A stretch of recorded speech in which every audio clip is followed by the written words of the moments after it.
Welcome to Encounter Wargaming. I'm Jay, and today we're going to be building some sweet little mushrooms to decorate our orc terrain pieces.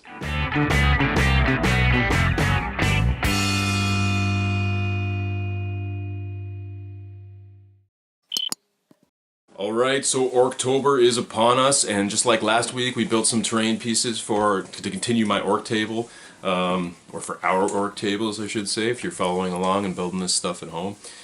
So today we're going to be working on these little mushrooms. As you can see here, I just added to this little barricade that I showed you guys last week, and it's just a nice little accent for the terrain, adding a nice little next level to it.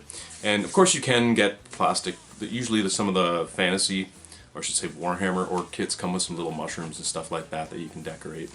But not many of them, and there are hard bits to come across unless you have at some point bought a crap load of fantasy orcs. So especially the characters and stuff. So today I just wanted to show a basic, sort of very simple tutorial on how to make these little mushrooms.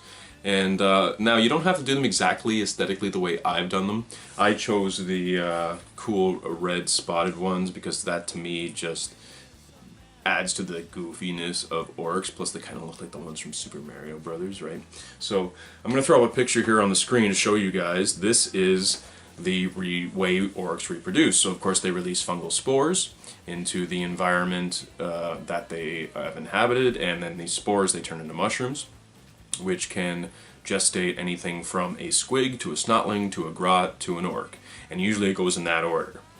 Usually they'll release squigs into the ecosystem to start populating the planet, to start interfering with the flora and fauna of the planet, and making squigs the dominant animals until their fungal spores produce snotlings, which usually end up hurting the squigs and starting some agriculture and some farming, and then they become grots. Well, they don't become grots, but they breed grots, who then start building structures and, you know, some kind of town or, you know, granaries and things like that to keep their snotling agriculture in. And then once all that's set up, the mushrooms start breeding orcs. And so when the orcs pop out, they literally have an entire ecosystem and society already ready for them to just start kicking around some grots and take control of a society that's pretty much already set up for them. So there's really no thought involved in orc life. They struggle for naught. And I thought it was really cool. I've seen other people do the mushrooms and stuff, and I figured if this is an orc town and there's orcs hanging out all over the place, then of course there's going to be little mushrooms all over the place. And of course I didn't incorporate that into any of the original ideas for the terrain pieces, and so I thought I'm just going to make like 30 or so mushrooms, paint them all up at once, and then just go around and glue them all over my terrain pieces. So it's just a fun little project. I actually did this in about a day, even including drying time. It was less than a day to get them right from sculpting to completion, because green stuff should be left for like 24 hours to dry, but you don't have to. It really starts to harden in like 5 or 6 hours, and then you can pretty much start painting it from there. You can't paint it immediately though, because it does shrink a little bit when it dries, so you don't want your paint jobs to crack. But if you leave it for 5-6 hours or so, and then go back to it and paint the way I'm going to show you today, you can literally start on a Saturday morning and have them done by bedtime. It's really that easy, guys. So now, like I say, I wanted to sort of go with this kind of mushroom a little better because, like I say, they look a little more comical. Plus, for those of you who know what kind of mushroom this is, you'll understand that it is very enjoyable for many reasons. And then also, there is the Super Mario mushroom that we all know and love, which of course adds a sort of comedic quality to this stuff. So yeah, that's the way I've decided to go, as opposed to the pointy mushrooms that we saw in the original picture there. So yeah, that is what it is. So without further ado, I'm kind of rambling here. Let's just get into start making these things. Alright, so we're starting with our green stuff. Now for those of you who haven't worked with green stuff before, it comes in these two parts, the blue and the yellow. You simply just take a piece of yellow, take a piece of blue, and mix them together. Now, I like to twist it so they mix together much quicker, and then you just knead it together until it turns to that nice green color that you see right there. Now we're going to start building the stems for our mushrooms by building a bunch of little cones. And then I've decided to put them on these popsicle sticks just to make it easy to paint later on, and just to make sure that they're all proper and I can easily break them off the popsicle sticks later to be able to put them onto my terrain pieces. So I'm just going to line about 10 up on each popsicle stick, and you'll see by the end here I've decided to do about 30 of them. And it's okay if they're all different sizes, different shapes. Every mushroom is a little bit different. None of them grow exactly the same way, and none of them are perfectly symmetrical. So just go crazy. The fact that they're hand sculpted will actually help add to the realism of them. Then, once all our stems are done, we're going to have to start making our caps. So for that, I just like to roll it into like a little ball in my hand, and then you just take your finger and flatten one side of that ball. And then all you have to do is very carefully place it on top of your cone. And it's really that simple. I mean, you just got to go ahead and do this 30 times. So like I say, just take a little bit of green stuff, roll it into a ball in your palm, and then just kind of flatten one side with your finger, and it'll create like a dome shape. And yeah, and then once you've done that little dome shape, just stick them on top of the stems. It's not rocket surgery, but at the same time, it does require a little bit of finesse. They can get really finicky, and if you make your caps too wide, they will fall off the stems and start to lean to certain sides. So just be mindful as you're going along and correct them as they start to droop, because you don't want your green stuff to dry droopy. It's okay if a few of them are sagged over a little bit, as you saw from the actual pictures I put up in the intro. The real life mushrooms weren't perfect, right? So again, like I say, it being hand sculpted actually adds an element of realism to them, which is great. It's great when our mistakes can work for us as opposed to against us. But still be cautious and keep them standing as upright as possible. And once they're all put together, leave them for about 5-6 hours, like I say, at minimum, 24 if you really care. And then just start painting them. Once they're cured, they should be good for paint. So I've decided to start with unbleached titanium, which is basically a bleached bone, or a Shopty bone, I guess Citadel calls it now, so you have a frame of reference. And just give them 2 good coats of that, and that'll be not only my primer, but that'll actually be my basic color. Now, as you see, a few of them fell off a few times as I was going around painting them. They just fell off the popsicle sticks. That's okay, because I'm going to glue them on before I do my washes. So right now I'm just going along and painting all of the caps red as a good start. And these are my base colors, the bone and the red.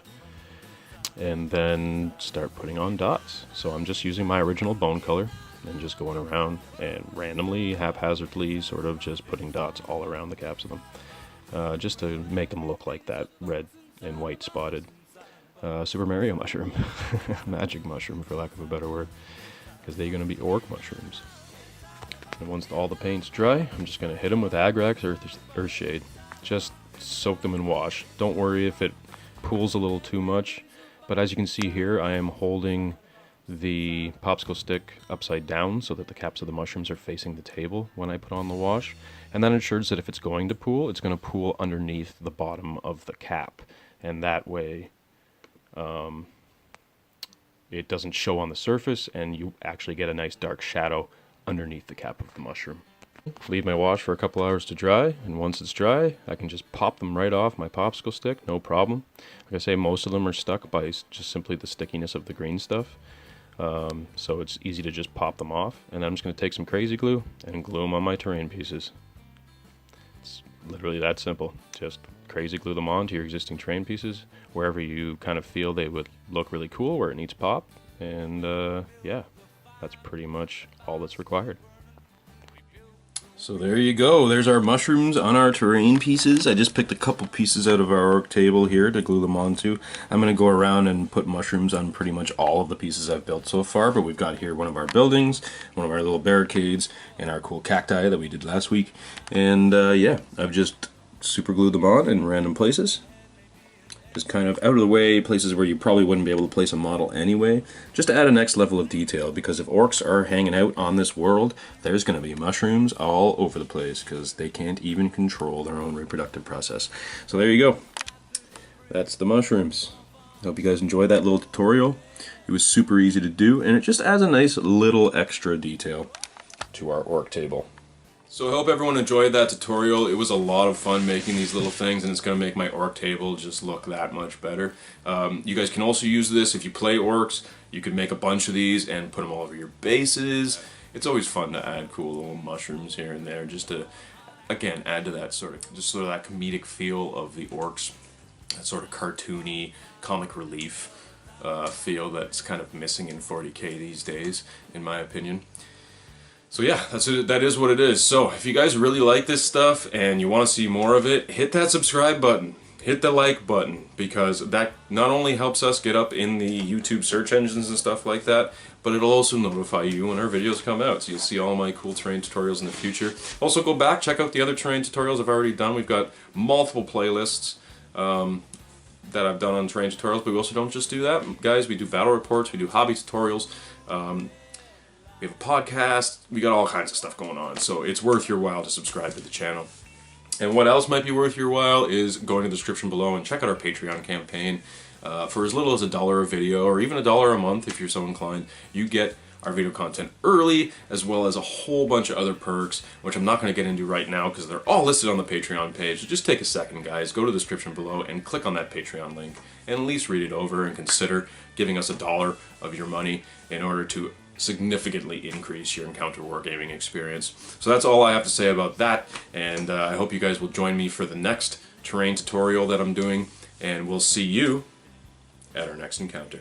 Hey everybody, I'm Adam. And I'm Jay. We are Encounter Wargaming. And we wanted to celebrate hitting our 1,500 subscribers with giving some stuff away. What are we giving away, Adam? Fort Bane! Alright, we're calling this the 2,500 subscriber Forge Bane giveaway because that's the target we need to hit to give this puppy away. That's right. So the first thing you need to do is share this video, the video you are watching right now. And then click subscribe on YouTube. If you haven't already. That's it for one entry. And the more you share it, hopefully, the more people we can get to hit subscribe and hit that 2,500. Woohoo! But there are other ways to win as well. Tell them about it. Well, you can follow us on Twitch. That will also get you an entry. So you subscribe on YouTube, follow us on Twitch. On top of that, support us on Patreon for 5 big buckaroo entries. Crazy. So also all the people that already support us on Patreon, don't worry, you're also 5 entries. But also, you can hit subscribe on Twitch. Subscribing on Twitch will get you another 5 entries into the contest. So good, and all of this to say thank you guys for all the support. We appreciate it very much. We've come a long way, and it's because of you. It's true. It's been a wild ride, and thanks for all the support, all the help, and we want to give you some cool stuff as a thank you.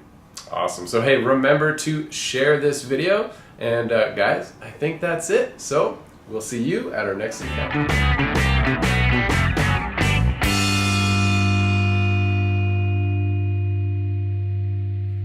Like a monkey in a rocket on his way back home. Okay. Scratching his head upon a milk crate throne. Alright.